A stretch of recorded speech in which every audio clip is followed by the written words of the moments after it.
Hi everyone, Evan here at the Chronicle for July 17th, 2020, where that feature starts today. Few things I want to cover. First, this came out a couple of days ago.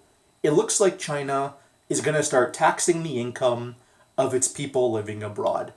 Now, funny enough, in the few weeks leading up to this, there was massive bank runs going on in China to where they had to call the police to try and calm everyone down. That's right. Perfectly normal behavior. But anyhow, before I get into my final take on this, Mike Martins did a fantastic in-depth video on this same subject. Link will be in the description box down below. My final take? Well, here it is.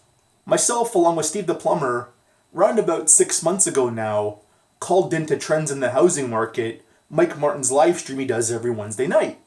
And we clearly stated at that time, there's going to come a point where there's going to be a liquidity margin call and they're going to start calling for their money back home. Well, folks, guess what happened here? Okay? All I need to say on that. Second, the speech the new governor of the Bank of Canada gave 2 days ago. Here's the thing.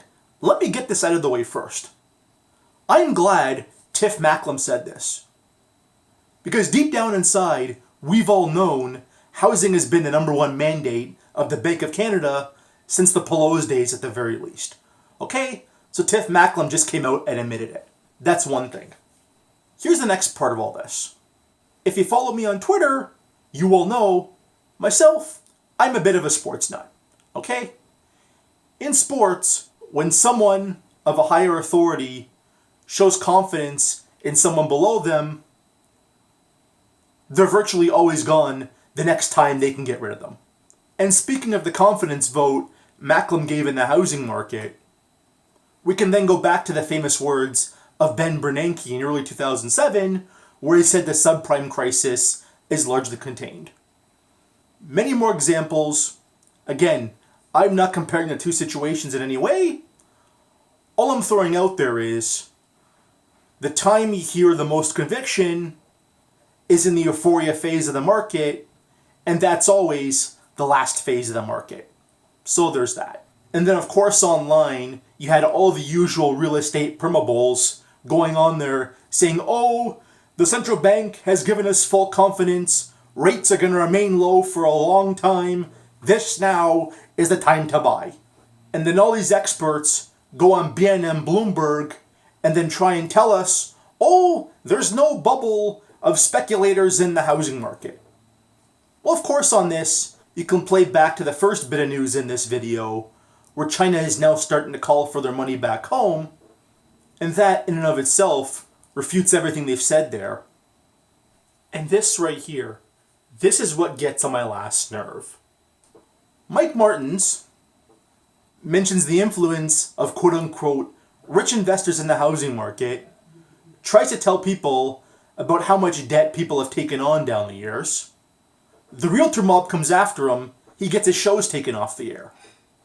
Okay? But these realtor permabulls go on TV, make quote-unquote, and I'm sorry to say this, half-assed arguments.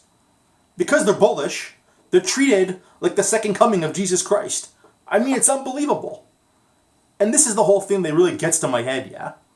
And this is the whole reason why I did that rant last week when Mike Martins had all this happen to him.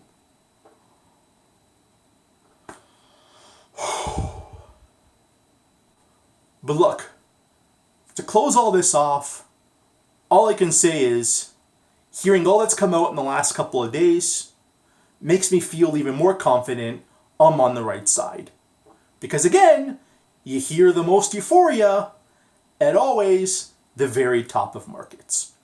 Okay? So when you hear this, when you watch the clip over and over again, just remember that. Alright? And the last story I'm going to cover today, the feds have spent $250,000 to look into a home equity tax, aka tax the capital gains on your principal residence. The first thought when I saw this, there's a vast cohort of Canadians who are sitting on massive home price gains, especially over the last 20 years, who definitely aren't going to stand for this. And then my second inclination, what's the best way to avoid the tax if it comes into fruition? Don't sell. Hence, it'll take supply off the market. Hence, it'll have the opposite effect of what it's supposed to in the first place. Which means that wealth gap they talk about between owners and renters, in that case, it would get even worse. But yeah, a vast majority of Canadians giving up their only wealth nest egg, I don't see it. In the sense that that's the voter base that gets them elected, hence going after that would be complete political suicide. You see, I just call it like it is. That's all I can do.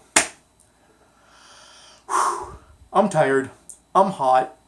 All I'm gonna say, smash the like, leave a comment down below, subscribe, and most importantly, follow both my Twitter accounts. And as always, my name is Evan. This is the McChronicle, where the future starts today.